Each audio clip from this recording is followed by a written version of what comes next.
ഞാൻ നിങ്ങളുടെ പേര് ചോദിക്കുന്നില്ല. ഇവിടുത്തുകാരൻ, എന്നാൽ എൻ്റെ നാട്ടുകാരനാന്നുള്ള കാര്യം സത്യം അത്രയും മാത്രമേ എനിക്കറിയാം. നിങ്ങൾ മനുഷ്യ ശരീരത്തിൽ എന്തൊക്കെ തകരാറുകൾ ഉണ്ടെന്ന് കണ്ടുപിടിക്കുന്ന മെഷീനുകൾ സപ്ലൈ ചെയ്യും, മാനുഫാക്ചർക്ക് ഓർഡർ കൊടുക്കുകയും അത് വാങ്ങിച്ച് വാചകമടിച്ച് ഹോസ്പിറ്റലുകാരെയും ഡോക്ടർമാരെയും വീഴ്ത്തിയിട്ട് ഈ കച്ചവടം നടത്തുന്ന മെഷീനുകളുടെ ഒരു ഏജൻസിയാണ് നിങ്ങൾ നടത്തുന്നത്.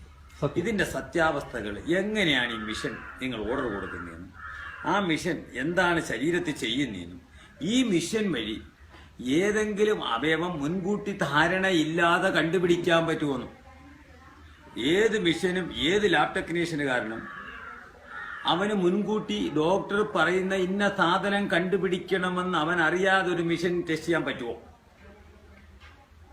മനുഷ്യ ശരീരത്തിൽ വന്ന ഏത് അസുഖത്തെയും ഡയഗ്നോസിസ് ചെയ്യുന്ന ചില യന്ത്രങ്ങളാണ് ഈ സ്കാനിങ്. എസ്പെഷ്യലി നമ്മളിപ്പോൾ പറയുന്ന എന്താ പറയുക, ബയോകെമിസ്ട്രി അനലൈസർ, നമ്മുടെ ബ്ലഡുമായിട്ട് ബന്ധപ്പെട്ടത്, ഇമ്മ്യൂണോ അനലൈസർ, പിന്നെ ഹെമറ്റോളജി, പിന്നെ യൂറിൻ അനലൈസർ, ഇങ്ങനെയുള്ള സംഗതികൾ ഒരു വശത്ത്. മറ്റൊരു സൈഡിലുള്ള സംഗതികളാണ് സ്കാനിങ് മെഷീൻസ്. അതിനകത്ത് ECG വരാം, എക്സ്റേ വരാം, MRI വരാം, പിന്നെ അൾട്രാസൗണ്ട് വരാം. ഇതിനകത്ത് ഞാൻ കൂടുതലായിട്ടും കൈകാര്യം ചെയ്യുന്ന രണ്ട് സംഭവങ്ങൾ, ഒന്ന് ബയോകെമിസ്ട്രി അനലൈസറും ഇമ്മ്യൂണോ അനലൈസറും, മറ്റൊന്ന് അൾട്രാസൗണ്ട് സ്കാനിങ് മെഷീനുമാണ്. ഇതിനെ ചുരുക്കി പറയുകയാണെങ്കിൽ ഇതെല്ലാം ശുദ്ധ അസംബന്ധങ്ങൾ തന്നെയാണ്. കാരണം ഈ സാധനങ്ങളെല്ലാം ഉണ്ടാക്കിയിരിക്കുന്നത് നമ്മൾ തന്നെയാണ്. ഈ സാധനം ചെയ്തതിന് ശേഷം ഇത് അങ്ങനെയാണെങ്കിൽ ഇത് ഇങ്ങനെയാണ്, അതാണ് അതിന്റെ മീനിങ്. അപ്പോൾ ശരീരത്തുണ്ടാവുന്ന ഓരോ, ഇപ്പം സ്കാനിങ്ങിനെ കുറിച്ച് പറയുകയാണെങ്കിൽ സ്കാൻ ചെയ്യുന്ന മെഷീൻ മാനുഫാക്ചറർ അതിന്റെ ഉള്ളിൽ ഏത് കൺട്രിയിലേക്ക് പോകണം എന്നുള്ളതിനെ കുറിച്ചുള്ള ഒരു ബേസിക് പാക്കേജ് അതിനകത്ത് ചെയ്തു വെച്ചിട്ടുണ്ട്. ആ പാക്കേജ് അനുസരിച്ചിട്ടാണ് നമ്മളത് രജിസ്റ്റർ ചെയ്യേണ്ടത് ഓരോ രാജ്യത്ത് വരുമ്പോഴും. അപ്പോൾ ആ രാജ്യത്ത് വന്ന് രജിസ്റ്റർ ചെയ്ത് കഴിയുമ്പോൾ ഓട്ടോമാറ്റിക്കലി അവിടെയുള്ള എല്ലാ ഡീറ്റെയിൽസും മാത്രമേ അത് റീഡ് ചെയ്യുകയുള്ളൂ. അതനുസരിച്ചിട്ടാണ് ഒരു ഡയഗ്നോസിസ് ചെയ്യുന്നത് പോലും. അപ്പോൾ മനുഷ്യ ശരീരത്തിലുള്ള ഏതൊരു അവസ്ഥയെക്കുറിച്ചും അത്യാവശ്യം കാര്യങ്ങൾ കാണാന്നുള്ളതല്ലാതെ, ഏതെങ്കിലും കാര്യങ്ങൾ മനസ്സിലാക്കാന്നുള്ളതല്ലാതെ ഇതാണ് അസുഖമെന്ന് ഒരു മെഷീനും പറയുന്നില്ല. ഒരു മെഷീനും പറയാൻ സാധിക്കില്ല. അതിൽ നിന്ന് എന്തെങ്കിലുമൊക്കെ മനസ്സിലാക്കാനേ സാധിക്കുള്ളൂ. അത് റീഡ് ചെയ്യുന്ന ഡോക്ടർക്ക് അതിൻ്റെതായ കഴിവുണ്ടാവണം. ഇന്ന് പല ഡോക്ടർമാർക്കും ഇങ്ങനെയുള്ള കഴിവുകളല്ല ഉള്ളത്. ഞങ്ങളെപ്പോലെ ഇത് വിൽക്കുന്ന ആൾക്കാർ പറഞ്ഞു കൊടുക്കുന്ന അറിവുകൾക്കല്ലാതെ അതിനപ്പുറം യാതൊരു അറിവും അവർക്കില്ല. ഈ മെഷീനെ പറ്റി അവർ പഠിക്കുന്നുമില്ല. കാരണം അതിനുള്ള സമയം അവർക്കില്ല.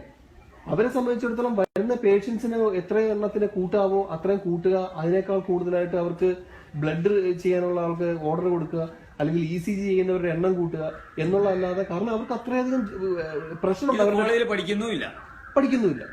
അവരുടെ മാനേജ്മെന്റിൽ നിന്നും അവർക്കുള്ള പ്രശ്നം അതാണ്. നിങ്ങളുടെ രോഗികളുടെ എണ്ണം കുറവാണ്, അത് കൂട്ടുക. നിങ്ങൾ വിടുന്ന ബ്ലഡ് ടെസ്റ്റുകളുടെ എണ്ണം കുറവാണ്, അത് കൂട്ടുക. നിങ്ങൾ വിടുന്ന എക്സ്റേകളുടെ എണ്ണം കുറവാണ്, അത് കൂട്ടുക. അസുഖം ഏതെന്നുള്ളവരുടെ പ്രശ്നമല്ല. എല്ലാവർക്കും ടെസ്റ്റുകൾ എഴുതി കൊടുക്കുക എന്നുള്ളതാണ് മുഖ്യം. അത് ഏത് ടെസ്റ്റ് എന്നുള്ളത് നോക്കേണ്ട ആവശ്യമില്ല. ഒരു ക്വസ്റ്റ്യൻ ചോദിച്ചോട്ടെ. ഈ എന്റെ കണക്കുള്ള അപ്പൊ ഈ ഡോക്ടർ ഒരു ലാബ് ടെക്നീഷ്യന് ഈ ശരീരത്തെ പറ്റി ഒന്നും അറിയാത്ത ഒരാളാണല്ലോ ടെസ്റ്റ് ചെയ്യുന്നത്. തീർച്ചയായിട്ടും. നിങ്ങൾ ഇത്രയും കാലം പഠിച്ചിട്ട് നിങ്ങൾക്ക് 30 ദിവസത്തോ 40 ദിവസത്തോ 45 ദിവസത്തോ ട്രെയിനിങ് തരികയാണ് നിങ്ങൾക്ക് ഈ മിഷൻ എങ്ങനെ വിൽക്കണമെന്ന്. അതിനപ്പുറം നിങ്ങൾക്കൊരു കാര്യം അറിയില്ല, ഒന്നും അറിയില്ല. പക്ഷെ നിങ്ങൾക്കിത് പഠിക്കാതെ അയാളെ പറഞ്ഞ് മനസ്സിലാക്കാൻ നിങ്ങളെപ്പോലെ ഒരാളാണ് ഈ ഡോക്ടറെ പോയി പഠിപ്പിക്കുന്ന അത്രയും നിങ്ങൾക്കുള്ള വിവരം പോലും ഈ ഡോക്ടർക്ക് ഇല്ല എന്നുള്ളത് സത്യമായിക്കൂടെ? ഇതിനകത്ത് ഏറ്റവും വലിയ ഭാഗ്യം എന്ന് പറയുന്നത് രോഗികളെന്ന് പറഞ്ഞു വരുന്നവര് മണ്ടന്മാരും, നമ്മൾ ഈ ഇടയ്ക്ക് നിൽക്കുന്ന ഡീലർ, ബിസിനസ് ചെയ്യുന്ന ആൾക്കാർ, ഡോക്ടർമാരുൾപ്പെടെ എല്ലാവരും നല്ല സ്മാർട്ടായിട്ട് ബിസിനസ് ചെയ്യുന്നവരുമാണ്. ഇവിടെ ഒരു രോഗിയുടെയും അസുഖം മാറുക എന്നുള്ളതല്ല മുഖ്യം. മാറരുത്, അസുഖം മാറരുത്. അവനെ പലതും പറഞ്ഞ് പേടിപ്പിക്കുക എന്നുള്ളതാണ്. പിന്നെ അവൻ നമ്മുടെ കയ്യിൽ നിന്ന് പോവില്ല. ഈ മെഷീൻസ് എല്ലാം കൂടെ കണ്ടു കഴിയുമ്പോൾ തന്നെ രോഗിക്ക് ഏറെക്കുറെ സമാധാനമാവും, ഇവന്റെ ഇതൊക്കെ ഉണ്ടല്ലോ എന്നുള്ളത്. ഇത് നമ്മുടെ കൾച്ചറിന്റെ ഭാഗമായിട്ട് മാറിയത് കൊണ്ടാണ്. ഈ പറയുന്ന മെഷീനൊക്കെ എന്റെ കയ്യിലുണ്ടെങ്കിൽ അതൊന്ന് വെച്ച് കഴിഞ്ഞാൽ എന്റെ രോഗം ഡയഗ്നോസിസ് ചെയ്തു, അതനുസരിച്ച് ഒരു ഡോക്ടർ എനിക്ക് അസുഖത്തിനുള്ള മരുന്ന് തന്നു, എന്റെ അസുഖം മാറും. ഇതൊരു വിശ്വാസമാണ്. അല്ലാതെ ഇതിനകത്തുകൂടെ അവനുണ്ടാക്കുന്ന പൈസയെക്കുറിച്ചോ അവൻ നമ്മൾ കബളിക്കപ്പെടുന്നതിനെ കുറിച്ചോ ആരും ചിന്തിക്കാറില്ല. ഒരു ചെറിയ എക്സാമ്പിൾ ഞാൻ പറഞ്ഞുതരാം. അൾട്രാസൗണ്ട് മെഷീൻ എന്ന് പറയുന്ന സംഗതി കൂടുതലായിട്ടും ഉപയോഗിക്കപ്പെടുന്നത് നമ്മുടെ ഗർഭാശയ ഈ ഗൈനക്കിന് വേണ്ടിയിട്ടാണ്. ഗർഭസ്ഥാവസ്ഥയിലുള്ള കുട്ടിയുടെ വളർച്ച കാണാനും അല്ലെങ്കിൽ അതിന്റെ എന്തെങ്കിലും കുഴപ്പങ്ങളുണ്ടോ എന്ന് അറിയാനും കൊള്ളാം, നല്ല കാര്യം തന്നെ. അതിനകത്ത് ഏറെക്കുറെ കാര്യങ്ങളൊക്കെ വ്യക്തമായിട്ട് കാണാനും പറ്റും. ഒരു കുഞ്ഞിന്റെ അവസ്ഥ എന്താണ്, അതിന് വളർച്ചയുണ്ടോ, എത്ര വെയിറ്റ് ഉണ്ട് അതിന് എന്നുള്ള കാര്യങ്ങളൊക്കെ ഏറെക്കുറെ മനസ്സിലാക്കാൻ പറ്റും. പക്ഷെ ഈ പറയുന്ന കാര്യങ്ങളെല്ലാം ഇത് അതിനകത്ത് പ്രീ ലോഡഡ് ആണ്. ഈ ഇൻഫർമേഷൻസ് എല്ലാം അതിനകത്ത് പ്രീ ലോഡഡ് ആണ്. അതിനകത്ത് വെച്ചിട്ട് അതാണെങ്കിൽ ഇതല്ലെങ്കിൽ അത് എന്ന് പറയുന്ന രീതിയിലുള്ള റിസൾട്ടുകളാണ് വരുന്നത്. അപ്പൊ ചിലപ്പം ഈ പറയുന്ന കാര്യങ്ങൾ ചിലപ്പോൾ ശരിയാവണമെന്നില്ല. ഒരിക്കൽ എൻ്റെ ഒരു ഫ്രണ്ടിന് അനുഭവം ഉണ്ടായി. അയാളുടെ കുട്ടി പെണ്ണാണെന്ന് പറഞ്ഞ് സ്കാനിങ് റിപ്പോർട്ട് കൊടുത്തു വിട്ടു. ഇന്ത്യയിൽ അത് സമ്മതിക്കുന്നില്ല, പുറത്തെ കാര്യമാണ് ഞാൻ പറയുന്നത്. പെണ്ണാണെന്ന് പറഞ്ഞ് സ്കാനിങ് റിപ്പോർട്ട് കൊടുത്തു വിട്ടു. പ്രസവം കഴിഞ്ഞപ്പോൾ കുട്ടി ആണാണ്. ഇത് ഏതിന്റെ കുഴപ്പം? മെഷീന്റെ കുഴപ്പമോ അതോ ഗർഭം ധരിച്ച അമ്മയുടെ കുഴപ്പമോ? അപ്പൊ ഇതാണ് ഇവിടുത്തെ സ്കാനിങ് മെഷീൻ കൊണ്ടുള്ളത്. സ്കാനിങ്ങിൽ നോക്കിയപ്പോ പെൺകുട്ടിയും ജനിച്ചപ്പോൾ അത് ആൺകുട്ടിയുമായിട്ട് മാറി. അതാണ് സംഭവം. പിന്നെ മറ്റൊരു കാര്യം, അവസ്ഥയിലുള്ള ഒരു കുട്ടിയുടെ ചിത്രം എടുത്ത് കൊടുക്കുന്ന ഒരു സമ്പ്രദായമുണ്ട് ഇവിടെ ഈ അൾട്രാസൗണ്ട് കുടുംബത്തിൽ. അതിന് ഉദ്ദേശം ഇതാണ്, നമ്മുടെ മാതാപിതാക്കളുടെ ഒരു ആങ്സൈറ്റി ഉണ്ടല്ലോ, എന്റെ കുഞ്ഞിനെ കാണണം എന്നുള്ളൊരു മോഹം, അത് സാക്ഷാത്കരിക്കാൻ വേണ്ടിയിട്ട് ഒരു ഫോട്ടോ എടുത്ത് കൊടുക്കും. അപ്പം ഗർഭസ്ഥാവസ്ഥയിലുള്ള എന്റെ കുഞ്ഞിന്റെ ഫോട്ടോ ഇതാണെന്ന് പറഞ്ഞു കൊടുക്കാറുണ്ട്. ഏറ്റവും വലിയൊരു ട്രേഡ് സീക്രട്ടാണ് ഞാൻ ഈ പറയാൻ പോകുന്നത്. ഈ മെഷീൻ വിൽക്കുന്ന എന്നോട് കമ്പനിയിൽ നിന്നുള്ള അതിന്റെ ഒരു വളരെ ഓതന്റിക് ആയിട്ടുള്ള ഒരാള് ചെവിയിൽ പറഞ്ഞൊരു കാര്യമാണ് ഞാൻ ഈ പറയാൻ പോകുന്നത്. നമ്മുടെയൊക്കെ മെഷീന്റെ ഉള്ളിൽ ഇരിക്കുന്നത് ഓരോ രാജ്യത്തെയും ഉള്ളിൽ കിടക്കുന്ന ഫീറ്റലിന്റെ കുറെ ഫോട്ടോകളുണ്ട്. ഈ ഫോട്ടോയിൽ ഒന്നാണ് ഈ എടുത്തു തരുന്നത്. അല്ലാതെ യഥാർത്ഥത്തിൽ നിങ്ങളുടെ വയറ്റിൽ കിടക്കുന്ന കുഞ്ഞിന്റെ പടമല്ല. ഇത് അൾട്രാസൗണ്ട് മെഷീൻ മാനുഫാക്ചർ ചെയ്യുന്ന കമ്പനിയുടെ വളരെ ഓതന്റിക് ആയിട്ടുള്ള ഒരു പേഴ്സൺ എന്റെ ചെവിയിൽ പറഞ്ഞ കാര്യമാണ്. അതുകൊണ്ട് തന്നെയാണ് ഞാൻ ഈ ക്യാമറ എന്റെ പുറകിൽ വെക്കാൻ ഞാൻ നിർബന്ധം പിടിച്ചതും എന്റെ പുറകിൽ വെക്കേണ്ടി വന്നതും എന്റെ മുഖം കാണിക്കാത്തതും. കാരണം എനിക്ക് ഈ മെഷീൻ വിറ്റിട്ട് വേണം ജീവിക്കാൻ.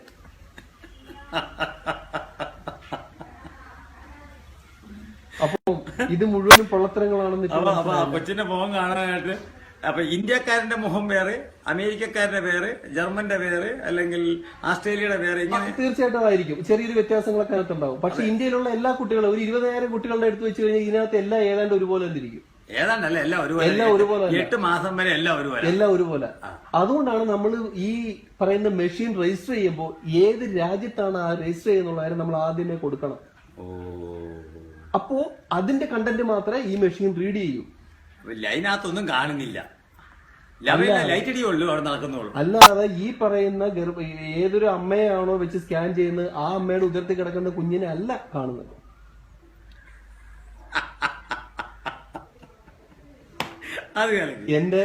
ഇതെന്റെ കഞ്ഞുകുടിയുടെ പ്രശ്നമാണ്, ബാക്കിൽ വെച്ചിരിക്കുക, ആഹാരത്തിന്റെ പ്രശ്നമാണ്. ഇത് ആരെന്നും പറയണ്ട. ഞാനിത് നെറ്റി കൊടുക്കും, അത് വേറെ കൊടുത്തോളൂ, കുഴപ്പമില്ല. ഇനി ഞാൻ ചോദിക്കുന്നത്, മുൻകൂട്ടി ഒരു വിധി ഇല്ലാതെ ഒരാൾക്ക് ഏതെങ്കിലും അവയവത്തിന്റെ സ്കാനിങ്ങിനകത്തൂടെ ചെയ്തിട്ടോ അല്ലെ ഏതെങ്കിലും മെഷീൻ ഉപയോഗിച്ച് രോഗനിർണയം നടത്താൻ പറ്റുമോ? ഒന്നുകൂടെ. ഏതെങ്കിലും ഒരു മുൻവിധി ഇല്ലാതെ ആർക്കെങ്കിലും ഏതെങ്കിലും ഒരു മെഷീൻ ഓപ്പറേറ്റർക്ക് അല്ലെങ്കിൽ ലാബ് ടെക്നീഷ്യന് അല്ലെങ്കിൽ എക്കോ എടുക്കുന്നവർക്ക് മുൻവിധി ഇല്ലാതെ ഏത് രോഗത്തിനെ പറ്റിയാണോ എടുക്കാൻ പോണേ അതിനെപ്പറ്റി അവന് ധാരണയില്ലാതെ അത് ടെസ്റ്റ് ചെയ്താൽ കിട്ടുമോ? കിട്ടില്ല. കിട്ടില്ല. അതെന്താ കാര്യം? കാരണം മുൻവിധി എന്ന് പറയുന്നത് തന്നെ ഒരു തീരുമാനമാണ്. അതൊരു തീരുമാനമാണ്. ആ മനുഷ്യന് ഈ അസുഖം ഉണ്ടെന്നൊരു തീരുമാനം നേരത്തെ അങ്ങ് ഉറപ്പിക്കുക.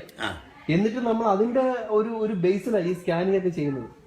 അപ്പൊ അത് ചെയ്ത് കഴിയുമ്പോൾ കാണുന്ന റിസൾട്ടിനകത്ത് തീർച്ചയായിട്ടും വേരിയേഷൻസ് ഉണ്ടാവും. സംശയിക്കപ്പെട്ട രീതിയിലാണ് നമ്മൾ സ്കാൻ ചെയ്യുന്നത്. അപ്പൊ അസുഖം ഉള്ളവനാണോ മരുന്ന് കൊടുക്കുന്നത്, അസുഖം ഇല്ലാത്തവനാണോ മരുന്ന് കൊടുക്കുന്നത് അറിയാൻ പറ്റില്ല.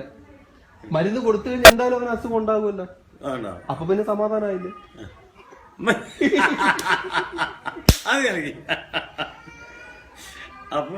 അപ്പോ വരുന്നത് പേഷ്യന്റ് ആണോ എന്നുള്ളതല്ല, പോകുന്നത് പേഷ്യന്റ് ആയിരിക്കണം. അതാണ് ഈ മിഷന്റെ. ഇതെല്ലാം ഈ പറയുന്ന എല്ലാ സംഗതികളിലും ഹോസ്പിറ്റൽ, ഈ പറയുന്ന എല്ലാ ആശുപത്രികളുടെയും ലക്ഷ്യം ഒന്ന് തന്നെയാണ്. വരുന്നത് രോഗികളാണോ എന്ന് ഞങ്ങൾക്ക് യാതൊരു ഉറപ്പുമില്ല. എനിക്കൊരു അനുഭവമുള്ള ഒരു ആശുപത്രിയില് പറഞ്ഞ ഒരു ഡോക്ടർ എന്നോട് പറഞ്ഞൊരു വാചകമാണ്, വൈദ്യരെ 13 ലക്ഷം രൂപയാണ് ഒരു മാസം ഇവിടുത്തെ ചെലവ്. അപ്പോൾ നിങ്ങൾ ഈ വരുന്നവർക്കൊക്കെ സ്കാനിങ് എഴുതിയില്ലെങ്കിൽ എങ്ങനെ ശമ്പളം തരുന്നതെന്ന് ചോദിച്ചത്. ഇതാണ് ഞാൻ ആദ്യം ചോദിച്ചത്. ഒരു ഡോക്ടറുടെ മുന്നിൽ വരുന്ന പേഷ്യൻസിൽ നിന്നും അവർക്ക് തീർച്ചയായിട്ടും എഴുതി കൊടുത്തേ പറ്റുള്ളൂ. അത് ചിലപ്പോ കാലിന്റെ തുമ്പിൽ വന്ന ഒരു ചെറിയൊരു കുരുവായിരിക്കാം, പക്ഷെ അവന് സ്കാൻ ചെയ്തേ പറ്റൂ. എനിക്കൊരു കാര്യം, ഒരു അരിമ്പാറ കയ്യിൽ വന്നതിന് ഈ ബയോപ്സി ചെയ്തതിന്റെ ലക്ഷ്യം എന്തോ അതിനെ എനിക്കറിയാം. ഒരാൾ ഇവിടെ അല്ല, അത് ലക്ഷ്യം ഒന്നേ ഉള്ളൂ. ഈ പറയുന്ന 13 ലക്ഷം രൂപ മുടക്കുന്ന ഒരു മന്ത്ലി ഓവർ ഹെഡ്സ് ഉള്ള ഒരു ഹോസ്പിറ്റൽ ആകുമ്പോൾ അരിമ്പാറയ്ക്കെന്നല്ല, ചിലപ്പോ മുഖക്കുരുന്ന് ചിലപ്പം ബയോപ്സി ചെയ്യേണ്ടി വരും. അതെ, ചെയ്യേണ്ടി വരും. എടുത്തു വെച്ചിട്ടുണ്ട്. ഡോക്ടർ, ഇത് വളരെ സിമ്പിൾ ആണ്. ഡോക്ടർമാരുടെ സാലറി, ഒരു ഹോസ്പിറ്റൽ നടത്തേണ്ട ചെലവുകൾ, പിന്നെ ഈ ഇവിടേക്കാണ് കേരളത്തിലേക്കാണെങ്കിൽ രാഷ്ട്രീയ പാർട്ടികൾക്ക് കൊടുക്കേണ്ടത്, പിന്നെ മറ്റുള്ള ആൾക്കാർക്ക് കൊടുക്കേണ്ടത്, ഇവരൊക്കെ മേയിച്ചുകൊണ്ടൊക്കെ നടക്കുമ്പോൾ വലിയ ചെലവാണ്. ഇതൊക്കെ നമ്മൾ എവിടുന്നാ വാങ്ങിക്കുക? ഈ മെഷീന്റെ ഒക്കെ വില, ഒരുപാട് വിലയുള്ള മെഷീൻസ് ഇതൊക്കെ നമ്മൾ എവിടുന്നാ വാങ്ങിക്കുക? അവിടുന്ന് സെക്കൻഡ് ഹാൻഡ് ഇങ്ങോട്ട് വരുന്ന പറഞ്ഞാൽ അതിനകത്ത് വല്ല സത്യത ഉണ്ട്, സത്യമാണ്. അവിടുന്ന് എല്ലാ കമ്പനിയുടെയും ആശുപത്രി ഒരു കൊല്ലം കഴിയുമ്പോൾ അവരുടെ മിഷൻ കണ്ടം ചെയ്ത് കളയണമെന്ന് പറയുന്നത്, അത് നേരെ ഇങ്ങോട്ട് കൊണ്ടുവരും. ഇവിടുന്ന് ആൾക്കാർ പോയി ഇങ്ങോട്ട് കൊണ്ടുവരാന്ന് പറയുന്നത് അത് സത്യമല്ല. അതാണ് ഈ ഇന്ത്യയുടെ ഒരു പ്രത്യേകത. ഇന്ത്യയിൽ ഈ പ്രത്യേകിച്ച് ഒന്നിനും വലിയ ക്വാളിറ്റി ഒരു സർവേ അങ്ങനെ ഒന്നുമില്ല. ഇതൊക്കെ വെറുതെ പറച്ചിൽ മാത്രമേ ഉള്ളൂ. ഇവിടെ എന്തോ ആകാം. ഉപയോഗിച്ച സിറിഞ്ചും ഉപയോഗിക്കാം, ഉപയോഗിച്ച മരുന്നും ഉപയോഗിക്കാം, പഴയ റീഏജന്റും ഉപയോഗിക്കാം. ഇതൊന്നും ഇവിടെ